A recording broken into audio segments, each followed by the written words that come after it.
Salut les Blaugrana, ça va ou quoi les gars? Nouvelle vidéo actualité sur le FC Barcelone. On va pas se mentir, les informations se bousculent pas. Il n'y en a pas énormément, il y en a quelques-unes qui apportent un peu plus de précision, notamment sur le dossier Félix, mais en rampiche. Franchement, on est en train de rampiche. On dort totalement, c'est plus que lent, mais je pense bien que quand le Barça mettra le coup d'accélérateur, ça sera une bonne fois pour toutes. De toute façon, ils n'auront plus le choix là. On a déjà passé la moitié d'août, donc ils n'auront pas le choix. Une fois qu'ils vont accélérer, c'est ce qui me permet de garder espoir. Moi, je me dis, dès qu'ils vont accélérer, ça sera une bonne fois pour toutes et on aura le dénouement de tous les dossiers qui sont encore en cours. Dans cette vidéo, on va parler du cas Freneda, du cas Joao Félix ou encore Dest qui pourrait intéresser du côté des Pays-Bas. On va commencer cette vidéo actualité directement sans plus tarder. J'ai envie de commencer par la composition probable face à Cádiz car je trouve ça super intéressant qu'on voit ça ensemble et que j'ai un retour de votre part sur cette fameuse composition.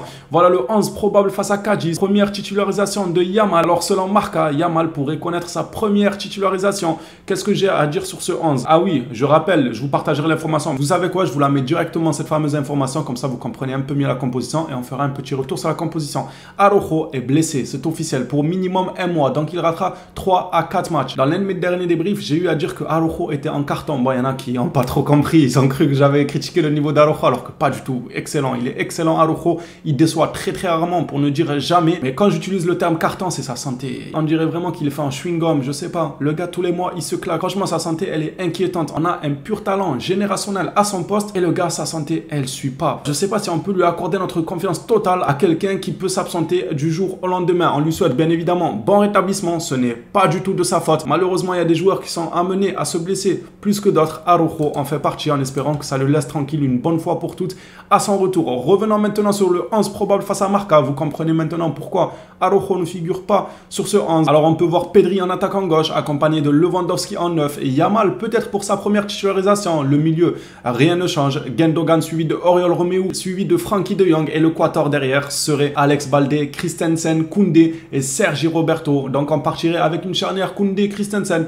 Moi ça me va, on a une petite information qui fait un peu plaisir vis-à-vis de Inigo. Au goal, rien ne change avec Ter Stegen. Donnez-moi votre avis dans les commentaires. Qu'en pensez-vous de cette composition probable? Alors ce n'est pas officiel à 100%. Bien évidemment, je vais vous donner mon avis sur cette composition. Si ça tenait qu'à moi, à la place de Lewandowski et Yamal, j'aurais mis encore 2 milieux de terrain. Là vous allez vous dire, mais pourquoi on va pas jouer avec 6 milieux de terrain? Si les gars, on affronte Cádiz quand même, il faut contrôler le ballon, il faut avoir le contrôle sur le ballon. Vous trouvez pas que c'est une bonne idée? Bah Xavi veut jouer avec 4 milieux. Moi ce que j'ai envie, c'est qu'il joue avec 6 milieux carrément, tant qu'à faire. Parce que Lewandowski, le pauvre, il est perdu. Il n'a pas les mêmes automatismes que quand c'est des vrais ailiers qui sont autour de lui. Parce que sur le côté, il a un quatrième milieu au lieu d'avoir un attaquant de formation, quelqu'un avec qui il peut créer des automatismes et quelqu'un qui a un profil similaire à des gens avec qui il a toujours évolué, avec des ailiers. Tant qu'à faire, Xavi veut faire le têtu avec 4 milieux, mais 6 milieux. Vas-y, mets Firmino Lopez à la place de Yamal, je sais pas quoi. Enlève Lewandowski, tu nous remets un milieu de terrain.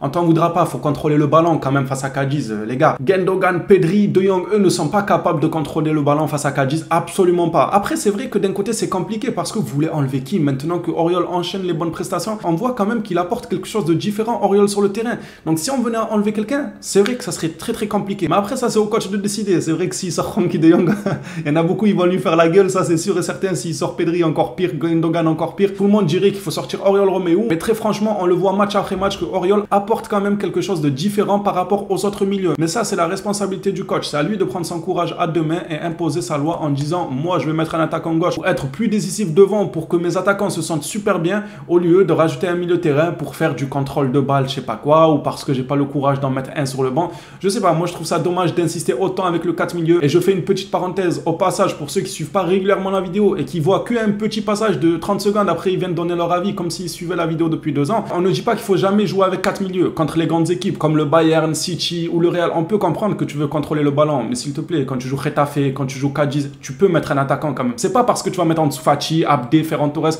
ou je ne sais qui en attaquant gauche que tu vas perdre le match, que tu ne vas pas contrôler le ballon. Soyons sérieux 2 minutes. Le Barça a la qualité pour contrôler le ballon face à Cádiz à 3 milieux, ou bien il faut 15 milieux pour contrôler le ballon face à Cádiz. Moi ça j'arrive pas à comprendre. Je ne suis pas contre le 4 milieux, mais juste qu'on alterne selon les adversaires et surtout qu'on ait du spectacle en attaque parce qu'on a du mal pour l'instant. J'espère que la machine va reprendre. J'attends vos retours vous dans les commentaires. Qu'en pensez-vous? Est-ce que Xavi doit prendre son courage à deux mains et mettre un attaquant gauche, ou est-ce que cette composition là elle vous va, 4 milieux, c'est parfait, quitte à ce qu'on soit pauvre en attaque, quitte à ce que Lewandowski, on dirait un fou sur le terrain qui n'a jamais joué au foot.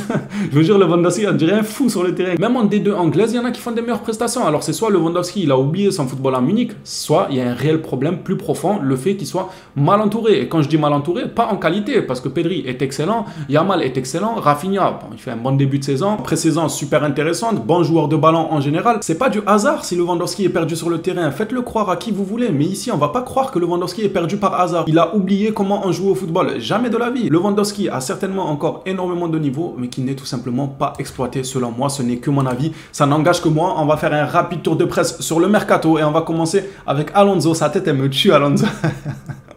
Elle me fume, Alonso. On dirait il dort tous les jours 14 heures plein. Il fait des nuits de 14 heures et un gros bébé. Le club a été déçu des performances de Marcos Alonso lors de la pré-saison. Le FC Barcelone serait heureux de vendre Marcos Alonso cet été. Bien évidemment, on va pas être contre une vente de Marcos Alonso. Passant à une information qui nous vient de fan Javi Miguel. Elle concerne Inigo Martinez et avec cette blessure de Araujo, croyez-moi que cette information, moi, elle m'a mis le sourire. Inigo Martinez a participé à une partie de l'entraînement avec le groupe, mais il ne sera pas présent dimanche. C'est déjà ça. La bonne nouvelle, c'est qu'il a participé à une partie de l'entraînement, ce qui fait qu'il revient petit à petit. Il ne sera pas avec le groupe présent dimanche, mais probablement pour les matchs suivants, il y a de quoi faire plaisir. Si on pouvait éviter de voir Eric Garcia sur le terrain, ça serait super. Petite information sur Freneda. Deco voit en Freneda une signature pour l'avenir, l'un des arrière droits les plus prometteurs d'Europe qui est disponible dès maintenant à un prix raisonnable. Deco, j'ai envie de te dire, personne ne va te toucher, on est tous derrière toi. Les Blaugrana, on est tous derrière toi, va le choper. Et même si tu te trompes, je t'en voudrais pas. Même si Freneda il flop et tout, c'est pas grave. On aura tenté de le prendre à moindre prix pour qu'il explose chez nous, au lieu d'attendre qu'il coûte 60, 70 millions, 80 millions, on t'en voudra pas. Deco, je t'assure que personne ne va te toucher. Fonce sur Freneda, on est derrière toi. Bien évidemment, Freneda et Cancelo, hein. On ne dit pas que Freneda, Cancelo aussi. D'après Matt Moreto, dommage, c'était un pari aussi, Dest. Franchement, Dest, c'est dommage, c'était un pari. Le joueur a du talent, mais il n'a pas de cerveau. Non, il a du talent, mais il n'a pas de cerveau, c'est vrai ça. Dest, il lui manque quelques neurones. Je l'ai toujours dit que le club aurait dû lui faire signer une clause dans son contrat lui interdisant d'écouter de la musique et mettre son casque sur la tête. Là, quand il met son casque, là, il est loin, ça y est. Il est déconnecté du foot. Pour lui, il est sur un yacht. C'est comme ça qu'on dit, je sais même. Il est sur un yacht en plein milieu de la plage. Ça y est, il est déconnecté totalement. Il faut lui interdire la musique et le casque à ce Dest si vous voulez qu'il se reconcentre au football parce qu'il a un petit talent quand même. Sergio Dest serait ouvert pour un retour aux Pays-Bas. Ça peut lui faire du bien. J'espère qu'il reprendra confiance. Le joueur a vraiment l'air détruit mentalement. Je ne sais pas pourquoi, mais pour moi, Dest, je le vois un peu peut-être comme un dépressif. Désolé d'en rire parce que c'est pas drôle. Franchement, ça peut arriver à tout le monde et c'est une situation très très compliquée. Mais je le vois un peu comme quelqu'un qui est triste, qui n'a plus confiance en lui, qui a du mal à repartir de l'avant. J'espère qu'un retour aux Pays-Bas, un retour aux sources lui ferait extrêmement plaisir pour regagner de la confiance. Et on va finir cette vidéo actualité. Je vous avais prévenu que les informations ne se bousculent pas. On a eu très très peu d'informations et ça risque d'exploser très très bientôt. Il y a eu aussi des informations sur Cancelo, mais moi je suis fatigué de rebalancer les mêmes informations sur Cancelo. Aujourd'hui, on nous a dit que le dossier allait être clôturé prochainement. Mais on nous dit ça depuis 2 semaines en fait. Du coup, à un moment donné, ça sert à rien de reprendre l'information. Juste, je vous le dis, ce qui tourne sur Cancelo, apparemment, il est proche. Comme depuis 2 semaines, quoi.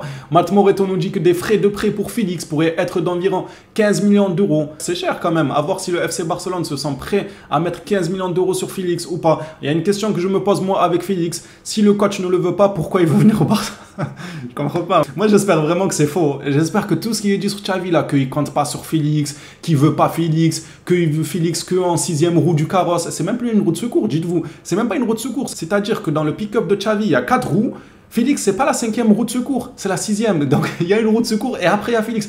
J'espère que c'est faux parce que là, ça fait de la peine quand même pour le joueur. Moi, je pars du principe que si Félix a déclaré publiquement qu'il voulait aller au FC Barcelone, il a pris ce risque-là de se faire insulter par les supporters de l'Atlético Madrid, c'est qu'il avait une certaine assurance derrière. C'est que son agent a dû lui parler du Barça. Ils ont dû conclure qu'il finirait au Barça, que Xavi est d'accord pour s'en arriver. Et le reste, c'est que la presse qui balance des fake news. Et j'espère, parce que si c'est vraiment vrai et que Xavi ne veut absolument pas de Félix, Félix, il fait quoi en fait? Il veut se jeter dans la gueule du loup. Il voit pas le cas Ansu Fati et tout. Moi, j'ai du mal à croire ça, que Xavi ne le veut absolument pas, qu'il le fuit comme la peste, mais que le joueur force pour venir au Barça. Ça me paraît compliqué. J'espère réellement que la plupart des informations qui disent que Xavi ne le veut pas, Xavi je sais pas quoi, blablabla, j'espère que c'est faux. Sinon, bah, il a du mental le joueur et peut-être qu'il a une énorme confiance en lui pour se relancer et montrer à Xavi de quoi il est capable et que Xavi va le mettre sur le terrain. Mais le souci, c'est que même s'il vient, il plante un triplé, il n'en a rien à foutre. Jusqu'à l'heure actuelle, nous-mêmes, on ne sait pas ce qu'il faut faire pour plaire à Xavi. On ne sait pas. Félix, j'espère que tu as la recette pour plaire à Xavi. On verra bien. En tout cas, on sera derrière lui pour le soutenir. Surtout moi, un joueur que j'apprécie particulièrement. Je lui ai donné toute la force qu'il mérite et j'espère qu'il ne me décevra pas. Sinon, il va prendre durant le débrief au même prix que tout le monde. Lui ou Ferran Torres ou quoi, rien à foutre. S'il fait un mauvais match, on va pas hésiter à le tacler malgré qu'on apprécie le joueur. C'est comme ça que ça fonctionne. Voilà les Blaugrana, cette vidéo actualité est terminée. J'attends vos retours dans les commentaires. N'hésitez pas à participer au débat, donnez votre avis, c'est super important. Et ça fait toujours plaisir de voir le positionnement de chacun. On s'attrape à la prochaine vidéo sur le FC Barcelone. D'ici là, prenez soin de vous les phénomènes.